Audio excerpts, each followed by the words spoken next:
de este capítulo 8, capítulo 9. Yo sé que todavía no llegamos ahí en la meditación, todavía no estamos meditando esos capítulos, pero solamente veremos algunos pasajes. Ahí en Esther capítulo 8, verso 10 y 11.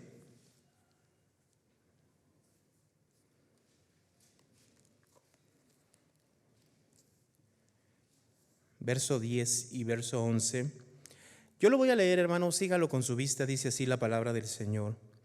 Y escribió en nombre del rey Asuero y lo selló con el anillo del rey y envió carta por medio de correos montados en caballos veloces procedentes de los repastos reales, que el rey daba facultad a los judíos que estaban en todas las ciudades para que se reuniesen y estuviesen a la defensa de su vida, prontos a destruir y a matar, a acabar con toda fuerza armada del pueblo o provincia que viniese contra ellos, y aun sus niños y mujeres, y apoderándose de sus bienes. Muy bien. Oremos, hermano. Bendito Dios y Padre Celestial, delante de ti estamos agradecidos, Señor, que nos permites el enorme privilegio de poder estar delante de tu presencia, Señor. Gracias por la vida de mis hermanos, Señor, que hoy están aquí reunidos. Gracias porque, Señor, tú permites en tu soberana voluntad el que podamos estar aquí, Señor, delante de ti para escuchar tu palabra. Así que, Señor, hoy disponemos nuestro corazón para que tú obres, Señor, a través de tu palabra, redarguyendo, exhortando, enseñando, reprendiendo nuestras vidas conforme, Señor, a tu voluntad, para que nuestras vidas te glorifiquen en todo momento. Te lo pedimos en el nombre de Cristo Jesús. Amén y amén. Gloria al Señor. Esta palabra, hermanos, que vamos a ver el día de hoy, la podemos dividir en tres partes, y la vamos a dividir en tres partes. La primera parte que vamos a hacer es que vamos a dar un pequeño panorama acerca de lo que hemos estado meditando y viendo en el libro de Esther, y hasta el capítulo 8, capítulo 9, que es el que vamos a ver o el que vamos a estar viendo el día de hoy. Ese pequeño panorama nos va a servir para darnos cuenta de algo. En el segundo punto que vamos a ver es ver acerca de lo que la descendencia de Amán, hasta dónde, cómo ver esta descendencia de Amán. Ya el pastor Joel vio el miércoles dio un pequeño panorama acerca de esto. Me gustaría retomar lo que él mencionó el día miércoles y ver hasta qué punto tenemos que ver la descendencia de Amán. Y a través de ver la descendencia de Amán vamos a abordar un tercer punto, que es acerca de cómo ver esta historia acerca de nuestras vidas. El título que seguramente muchos de ustedes vieron por medio de las redes sociales es Una guerra en la que hay que luchar. Y eso va muy de acuerdo con lo que menciona el libro de Esther. Y entonces vamos a terminar viendo si esa guerra que se levanta en contra del pueblo de Dios, en este caso en el libro de Esther, de los judíos, es una guerra que todavía persiste hasta el día de hoy, y cómo es esa guerra. Así que en estos tres puntos parece que es mucho, pero en realidad sí es mucho, pero lo vamos a reducir muy brevemente para que nosotros podamos entender, hermano, y comprender si es que tenemos una guerra y cómo tenemos que lucharla y de qué manera tenemos que luchar esa guerra. Así que, bueno, como primer punto que vamos a ver este contexto en el libro de Esther. La historia de Esther nos presenta la providencia de Dios, ¿no? Dios está en cierta manera protegiendo a su pueblo de un complot que se desarrolló en Susa, la capital del reino persa, cuando reinaba el rey Jerjes, que es aquí mencionado en Esther como el rey Asuero. Este complot, maquinado obviamente por Amán, que encontramos en el capítulo 3 del libro de Esther, capítulo 3, usted seguramente ya lo leyó y ya lo han visto. El capítulo 3 aparece este personaje llamado Amán para obviamente hacer un complot para destruir al pueblo judío. Hermanos, detrás de todo esto, detrás de esta destrucción y detrás de este acontecimiento, seguramente nosotros entendemos que no nada más es el poder destruir a un pueblo porque sí, sino que entendemos que este pueblo, al ser pueblo de Dios, es depositario de promesas que Dios había hecho a través de este pueblo. Independientemente de la situación que ellos estaban viviendo, Dios estaba cumpliendo una promesa que se había dado por todo el Antiguo Testamento. Y esa promesa es la venida del Salvador, hermanos. El Mesías rey que estaba prometido. Desde el libro de Génesis, pasando por David y todos los profetas menores y mayores que anunciaban la venida del Mesías. Ahora, esta venida del Mesías era por medio del pueblo de Israel. No había otra forma.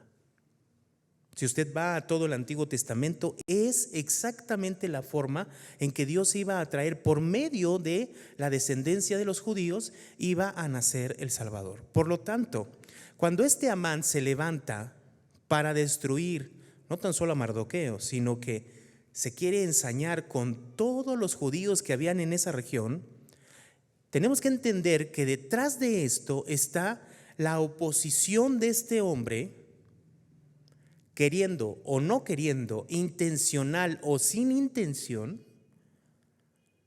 está el obstaculizar e impedir que esa promesa que se había dado desde el libro de Génesis, capítulo 3, se desarrollara y culminara con el Salvador y la venida del Mesías. Por lo tanto, como ustedes ya lo han visto y lo mencionó el pastor Joel el día miércoles, aunque Dios no se muestra y no se menciona de manera literal en la Escritura, en el libro de Esther, es clarísimo ver a Dios obrando en medio de toda esta historia. Pero una de las cosas que sí podemos ver, hermanos, es cuando llegamos nosotros a ver que este Amán, ¿sí?, que nosotros vemos que hizo este complot de destruir a los judíos, al final termina él mismo su vida siendo muerto de la misma manera que él había planeado para matar a Mardoqueo. Él había preparado una horca para ahorcar a Mardoqueo. Y al final, las circunstancias dan un vuelco y termina él siendo colgado, hermanos, en esa misma horca. Pareciera que ahí termina la situación. Es algo que termina ahí. Si se murió Amán, pues ya bastaría con que el rey dijera: cancelamos todo, manden a decir a todos los lugares que se cancela, y entonces ya no tiene que temer los judíos. Pero eso no pasa en la historia. Si nosotros vamos al capítulo 8 de Esther, ya leímos el verso 10 y el verso 11, pero me gustaría leer del verso 5 al verso 8. Capítulo 8, del verso 5 al verso 8, dice así: y dijo, está hablando aquí Esther, si place al rey, si hay hallado gracia delante de él, y si le parece acertado al rey, y yo soy agradable a sus ojos, que se dé orden escrita para revocar las cartas que autorizan la trama de Amán, hijo de Amedata, Agageo, que escribió para destruir a los judíos que están en todas las provincias del rey. Porque ¿cómo podré yo ver el mal que alcanzará a mi pueblo? ¿Cómo podré yo ver la destrucción de mi nación? Respondió el rey Asuero a la reina Esther y a Mardoqueo el judío: he aquí, yo he dado a Esther la casa de Amán, y a él han colgado en la horca por cuanto extendió su mano contra los judíos. Escribid pues vosotros a los judíos como bien os pareciere, en nombre del rey, y selladlo con el anillo del rey, porque un edicto que se escribe en nombre del rey y se sella con el anillo del rey, no puede ser revocado. Por lo tanto, ese edicto que había dado el rey por influencia de Amán todavía seguía vigente. ¿Y qué es lo que la historia nos dice que sucede? Lo que leímos en el verso 10 y el verso 11. ¿Vamos a repetirlo? Acompáñeme ahí, por favor. Y escribió en nombre del rey Asuero y lo selló con el anillo del rey y envió cartas por medio de los correos montados en caballos veloces procedentes de los repastos reales. Pongan atención al verso 11, dice que el rey daba facultad a los judíos que estaban en todas las ciudades para que se reuniesen y estuviesen a la defensa de su vida, prontos a destruir y a matar y a acabar con toda fuerza armada del pueblo o provincia que viniese contra ellos, aun sus niños y mujeres, y apoderándose de sus bienes.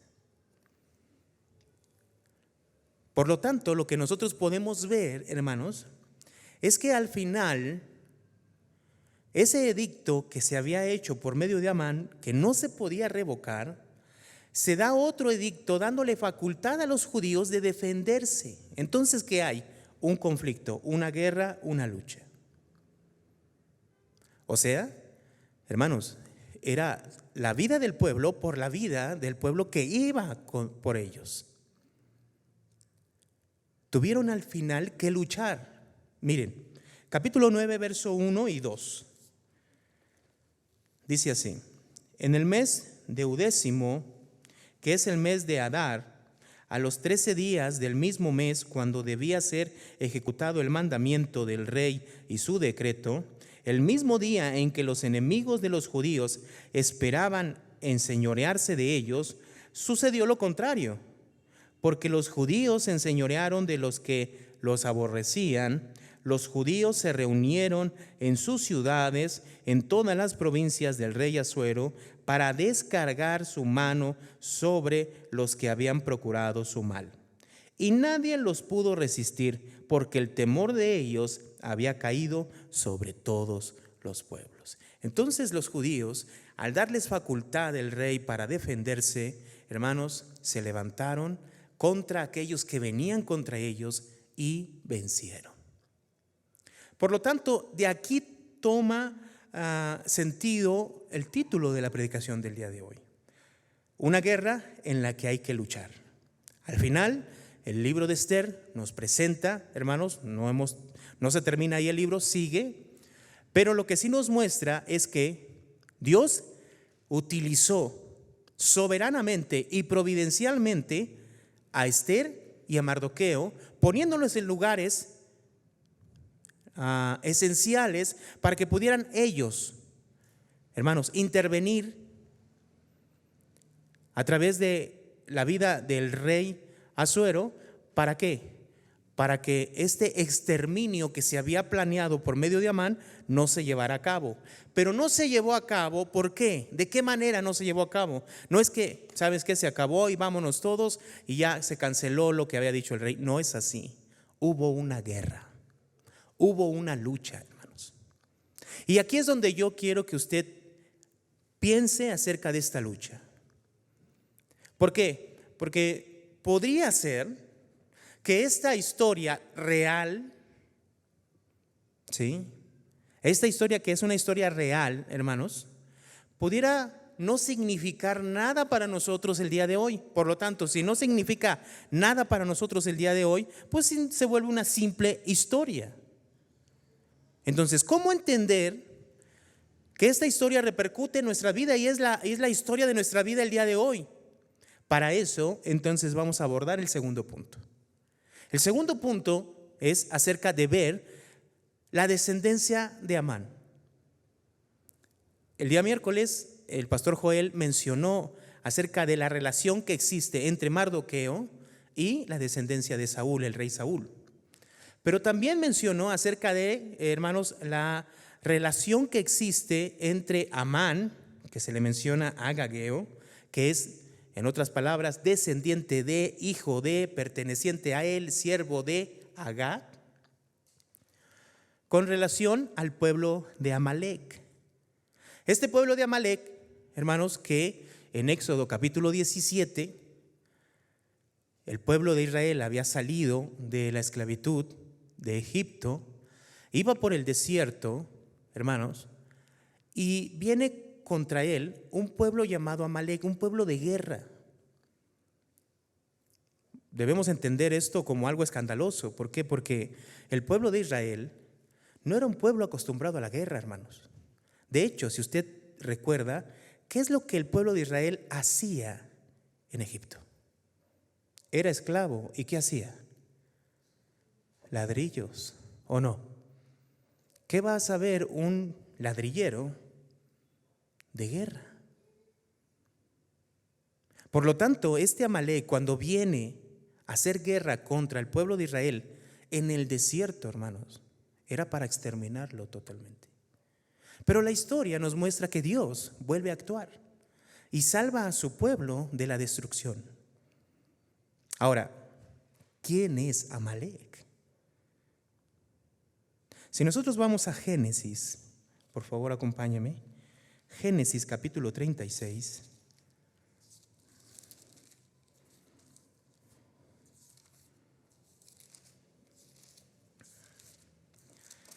En el verso 1 encontramos algo muy interesante. Si usted quiere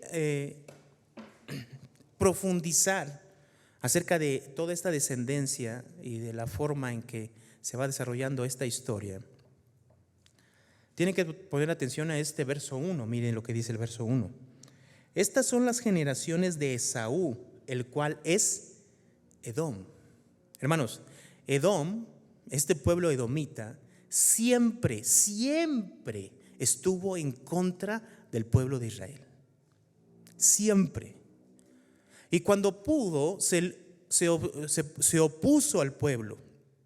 Es más, hay un libro de la Biblia, ¿sí?, dedicado a Edom. Dios proclamando por medio del profeta Abdías, reclamando al pueblo de Edom el por qué ellos, cuando Israel, en este caso el reino de Judá, había sido invadido por los babilonios, se había unido Edom a los babilonios para exterminar a todos los israelitas. Pero usted dirá, ¿qué tiene que ver Edom, Esaú, con esta historia? Capítulo 36, verso 12. Dice: y Timna fue concubina de Elifaz, hijo de Esaú, y ella le dio a luz, ¿a quién, hermanos? A Amalec. Amalec viene o es descendiente de Edom, y Edom es Esaú. ¿Cuál es el problema aquí? ¿Qué quiso hacer Esaú con su hermano Jacob? ¿Alguien sabe? ¿Qué quiso hacer, hermano? Cuando a él le roba la primogenitura, que no se lo robó así, sabemos que era voluntad de Dios, pero bueno, hizo trampa. Pero sabemos, hermanos, que cuando se entera de esto, él promete matar a Jacob, ¿cierto? Eso se va repitiendo durante toda la historia. Es más, ¿sabe hasta dónde se repite esto? Si usted llega al libro de Mateo capítulo 2, está un tal mencionado Herodes el Grande. Herodes el Grande, hermanos, era rey en ese momento, puesto por los romanos, y reinaba toda la región de Judá, al pueblo de Israel. Este rey, ¿qué trató de hacer? Trató de matar al rey al que venían los magos a buscar, ¿cierto? ¿Sí se acuerdan? ¿Quién era ese rey que los magos venían a buscar? Jesús, el Mesías. ¿Cierto o no, hermanos? Por lo tanto, usted dirá, bueno, ¿qué relevancia tiene esto? Herodes el Grande no era judío, era idumeo. En ese tiempo de Jesús, a los idumeos que estaban en la parte sur de Palestina, ese pueblo, hermanos, en realidad transformó su nombre porque antes de llamarse idumeos se llamaba Edom. Entonces, ¿qué vemos? Tracemos la historia desde Esaú, hermanos. Estos descendientes de Esaú se han opuesto totalmente al pueblo de Israel, una y otra vez. Llámese todo Edom como nación, o llámese un pueblo como los amalecitas, o llámese un descendiente de los amalecitas llamado Amán, o llámese un rey puesto por Roma como Herodes. Al final todos ellos que querían destruir al pueblo de Israel, desde Jacob. Ahora, pensemos en esto. ¿Qué dice Dios acerca de estos dos hermanos, Esaú y Jacob? Vamos al capítulo 25, acompáñame por favor.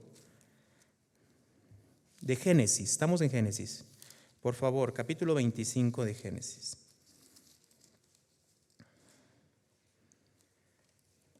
Y tomemos nota de cómo Dios le menciona esto aquí en la Biblia. Mírenlo el verso 20. Dice, y era Isaac de 40 años cuando tomó a su mujer Rebeca, hija de Betuel, arameo, de Parán Aram, hermana de Labán, arameo, y oró Isaac a Jehová por su mujer, que era estéril. Y lo aceptó Jehová y concibió Rebeca su mujer. Y los hijos, ¿qué dice, hermano? Luchaban dentro de ella y dijo, si es así, ¿para qué vivo yo? Y fue a consultar a Jehová. Miren, desde que estaban en el vientre de su madre, estos dos hijos que estaban luchando. Ahora, ¿qué dice Dios? Verso 23. Y le respondió Jehová, 2 naciones hay en tu seno, y 2 pueblos serán divididos desde tus entrañas. ¿Qué representa Esaú y Jacob? 2 naciones. 2 naciones que están, ¿cómo? Luchando, peleando.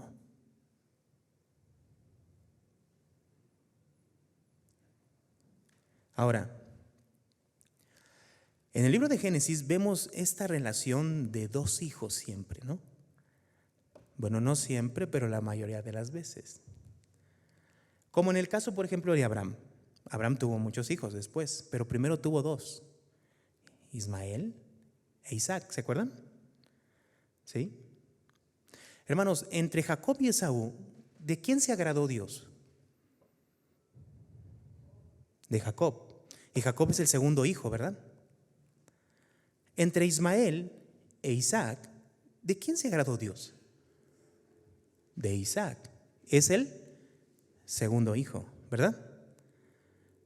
Pero no termina ahí esta relación de los 2 hijos. Si nosotros vamos al capítulo 4 de Génesis, encontramos a otros 2 hijos. ¿Quién? Caín y Abel. ¿Cierto? ¿Y de quién se agradó Dios? De Abel, ¿se acuerda? Ahora, si nosotros vamos al capítulo 3 de Génesis, acompáñame. Estos 2 hijos, ¿qué representan? En el verso 15, Génesis 3, verso 15. Mire, ponga atención a lo que menciona este verso. Aquí, obviamente, Dios está juzgando, ¿sí?, tanto al hombre y a la mujer, y después juzga también a la serpiente, que fue quien engañó al hombre y a la mujer. ¿Y qué le dice en el verso 15? Y pondré enemistad entre ti y la mujer, entre tu simiente y la simiente suya. Esta te herirá en la cabeza y tú le herirás, ¿qué? En el carcañal. ¿Qué vemos aquí?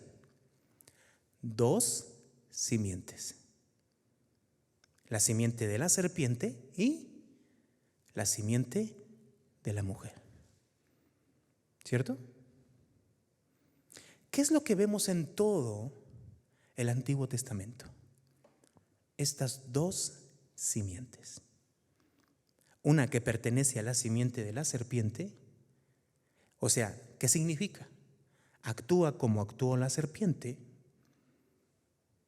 Porque si vamos al capítulo 4 y encontramos a los dos primeros hermanos, Caín y Abel, Caín, ¿qué hace con su hermano Abel, hermano? Lo mata. ¿A quién está representando? A la simiente de la serpiente. Y Abel representa la simiente de la mujer. Esta simiente de la mujer, hermanos, ¿quiénes son? ¿Quiénes son estos? O sea, obviamente, si vemos en la Biblia, son de los que Dios se agrada. Pero cuando muere Abel, quiero que vayamos al capítulo 4, acompáñenme, de Génesis, capítulo 4. Ahí en el verso 25, ya había muerto Abel a manos de su hermano Caín. Estas dos simientes, miren lo que siempre quiere hacer la simiente de la serpiente. ¿Qué quiere hacer la simiente de la serpiente? Matar. ¿A quién? A la simiente de la mujer. O sea, en este caso, al pueblo de Dios. ¿Qué quería hacer, hermanos, Esaú con Jacob? Matarlo. ¿Qué quería hacer Amalek, Edom, con el pueblo de Israel? Matarlo. ¿Qué quería hacer Amán con todos los judíos? Matarlos. ¿Qué quería hacer Herodes contra el rey, el Mesías prometido? Matarlo. Por lo tanto, esta línea siempre está ahí. Por lo tanto, ¿qué representa, hermanos, esta línea de la simiente de la serpiente? ¿Qué representa? Representa el corazón, la idea, pensamientos y actitudes de la serpiente. ¿Qué quiere hacer, hermano? Destruir. ¿A quién? Al pueblo de Dios. Esta historia no la vemos únicamente en Esther. Esta historia ha recorrido todo el Antiguo Testamento desde Génesis, desde el comienzo de la creación. Una lucha que viene desde ese entonces. Ahora, ¿quiénes son esta simiente de la mujer? ¿A qué se refiere? De una manera sencilla, vamos a verlo en el capítulo 4, verso 25. Dice, ponga atención a lo que menciona aquí. Y conoció de nuevo Adán a su mujer, la cual dio a luz un hijo y llamó su nombre Set. Ahora ponga atención a lo que menciona aquí Eva. Mire lo que dice, porque Dios, dijo ella, ¿qué, hermano? Me ha sustituido otro hijo en lugar de ¿quién, hermano? De Abel, a quien mató Caín. Entonces Set, ¿a quién representa? Está representando, sustituyendo Dios ¿a quién? A Abel, que mató ¿quién? Caín. Entonces esa simiente vuelve una vez más, pero ahora no en Abel, sino ¿quién? En Set. Ahora, ponga atención a la expresión del verso 26. Y a Set también le nació un hijo, y llamó su nombre, ¿cómo, hermanos? Enos. Entonces los hombres comenzaron a invocar, ¿qué, hermano? El nombre de Dios. Por lo tanto, esta simiente de la mujer, de una manera sencilla, explicándolo de una manera sencilla, representa todas aquellas personas que buscan a Dios, que invocan su nombre, que le adoran, que le buscan. Por lo tanto, esta guerra, esta saña de Amán de destruir a un pueblo entero, no solamente no comienza, hermanos, o no se ve únicamente en el libro de Esther. No, esa destrucción y esa guerra viene desde el principio de la creación, hermanos, con las 2 simientes que vemos en el capítulo 3, verso 15. Estas 2 simientes van corriendo paralelamente, pero una de esas simientes siempre quiere destruir a la otra.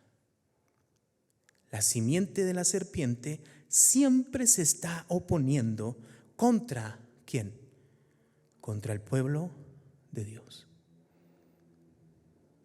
Por eso llegamos al tercer punto. Esa guerra de Amán contra los judíos, de Amalek contra el pueblo de Israel, de Esaú contra Jacob, de Caín y Abel, ¿la estamos viviendo hoy en día o se terminó?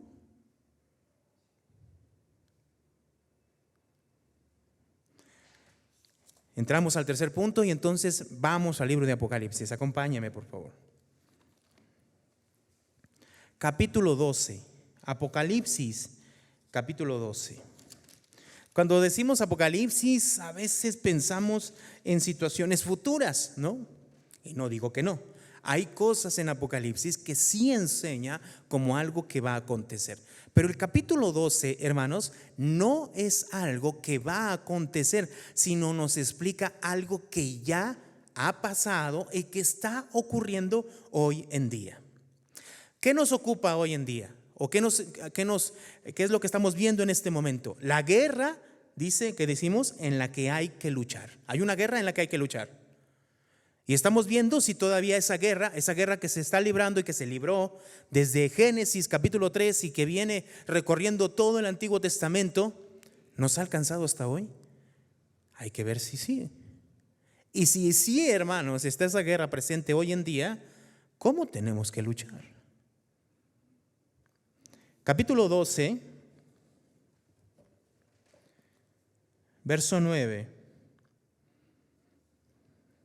Dice, y fue lanzado fuera el gran dragón, la serpiente antigua, que se llama Diablo y Satanás, el cual engaña al mundo entero. Fue arrojado a la tierra y sus ángeles fueron arrojados con él. Nos está diciendo que fue vencido. Ahora, escúcheme. ¿Cuándo? Tiempo. Quiero que piense cuándo fue esto.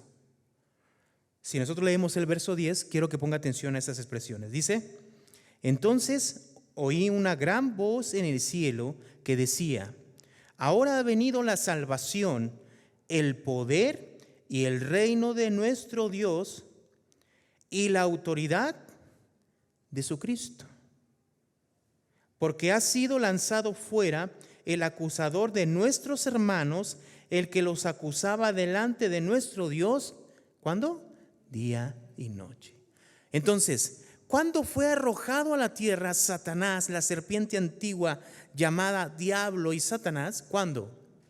Cuando nuestro Señor Jesucristo vino por primera vez a este mundo.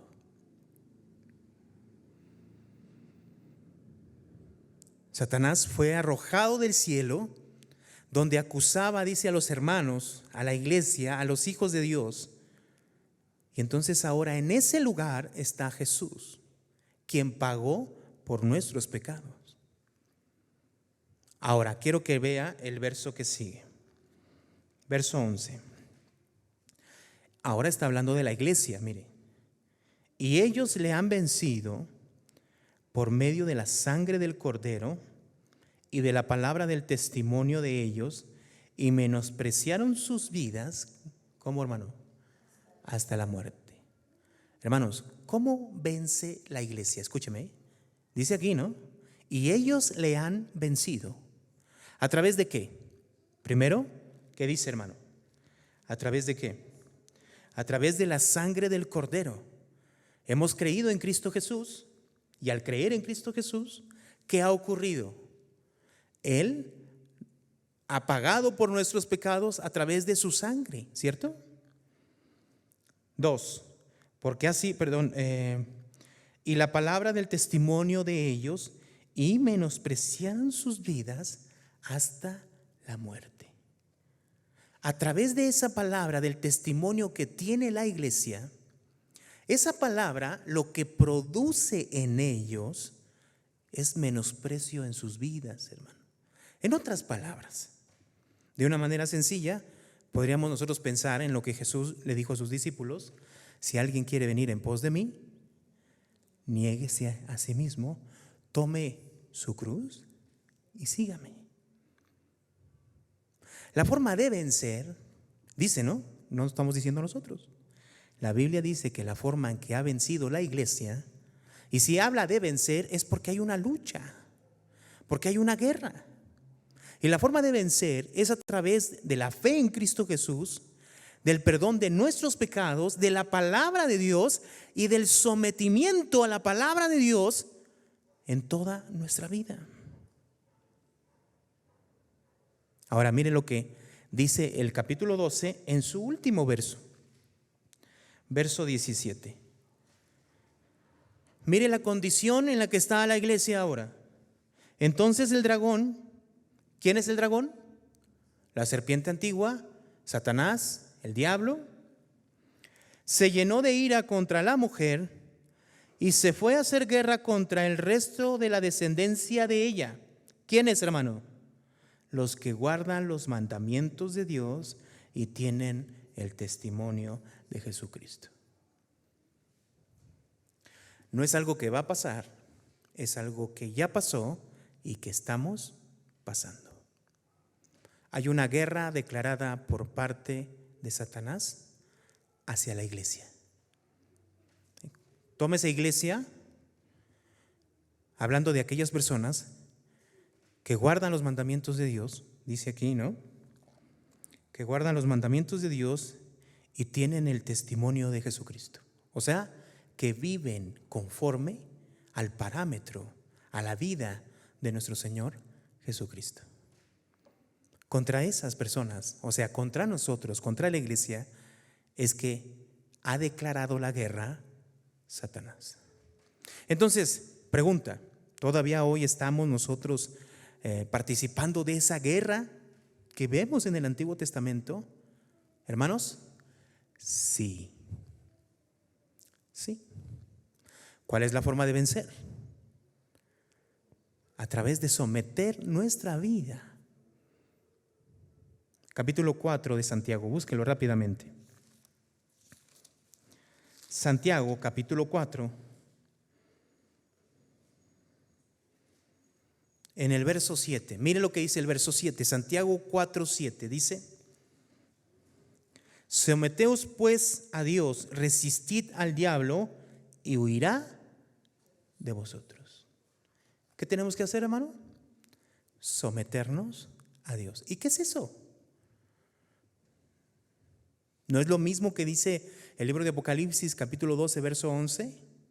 Y entregaron su vida hasta la muerte, buscando la voluntad de Dios, viviendo la voluntad de Dios en nuestras vidas, es que vencemos. Ahora, no quiero desaprovechar la oportunidad brevemente de, a través de un texto, explicar de qué manera Satanás llega a nosotros. La Biblia, hermanos, nos habla de 3 enemigos que tenemos, 3. El primero, obviamente ya lo vimos, es Satanás. El segundo es el mundo. Quiero que me acompañe, por favor, ahí a Primera de Juan, capítulo 5. Ahí estamos luego. Primera de Juan, capítulo 5.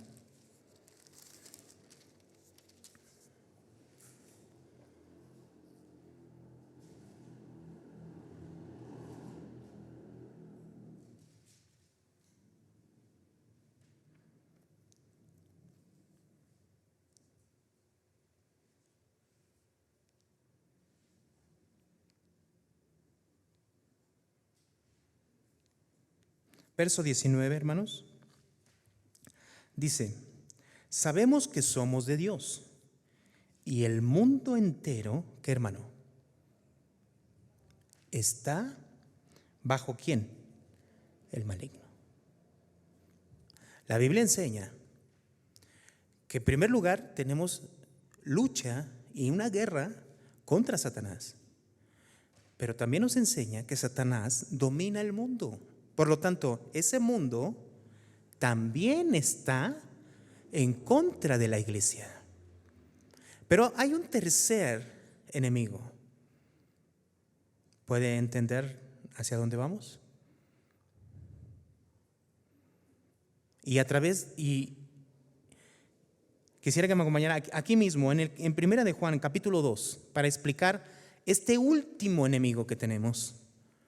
¿Hacia dónde va ese ataque de Satanás? ¿Dónde está en realidad la lucha, hermanos, que tenemos que luchar?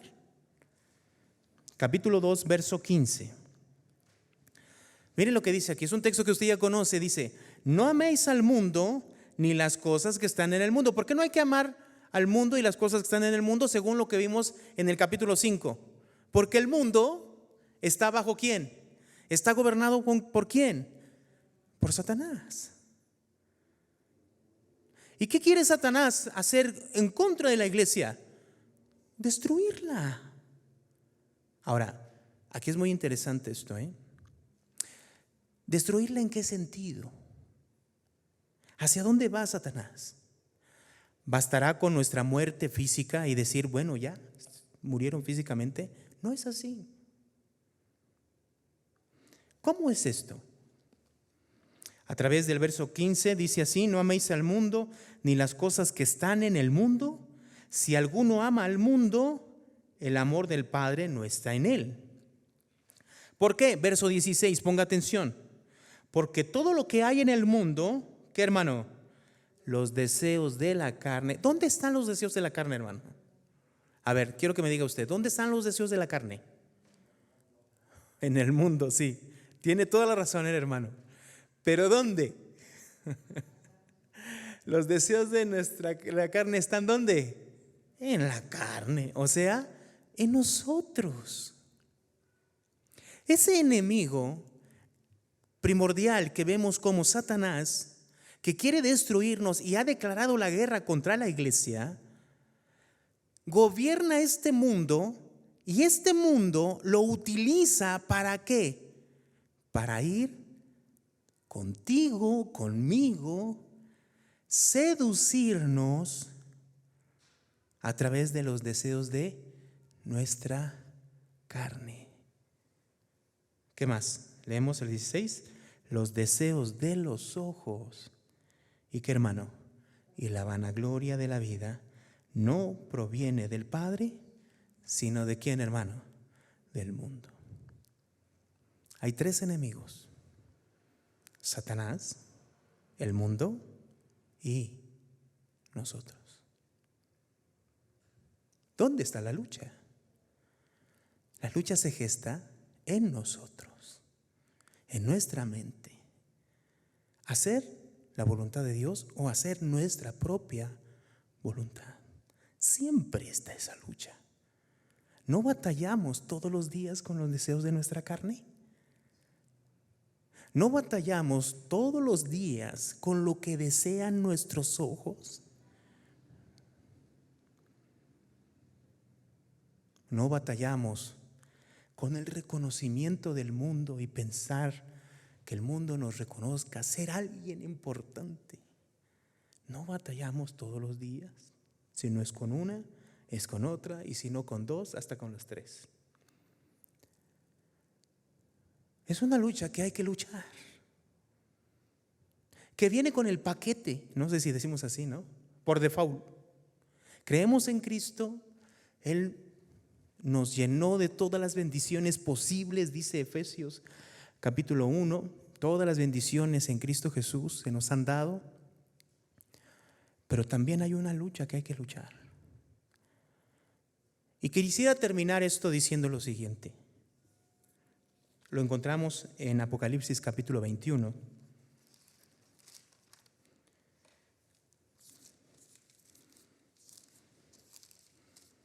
Apocalipsis capítulo 21,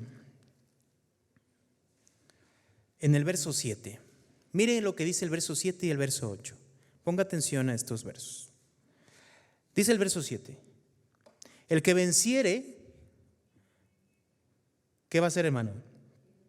Heredará todas las cosas, y yo seré su Dios y él será mi hijo. O sea, la Biblia da implícito que estamos luchando. Tenemos que vencer. ¿A través de qué? De la sangre del Cordero, del testimonio, y que menospreciaron su vida hasta la muerte, sometiéndonos a Dios, nuestra vida a Dios, rindiéndola por completo a Él, viviendo bajo su voluntad. Vencemos. Pero si tú no quieres luchar, fíjense, una persona en la guerra, una persona que lucha, se le dice, bueno, una persona que está en la guerra, pero una persona que se rehúsa a luchar, ¿cómo se le dice?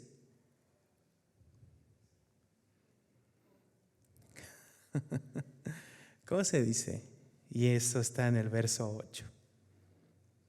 Dice: pero los cobardes e incrédulos, los abominables y homicidas, los fornicarios y hechiceros, los idólatras y todos los mentirosos tendrán su parte en el lago que arde con fuego y azufre, que es la muerte segunda. Pero los cobardes e incrédulos. ¿Tenemos que luchar? Sí. ¿Va implícita la lucha? Sí. El que no lucha es un cobarde y es un incrédulo.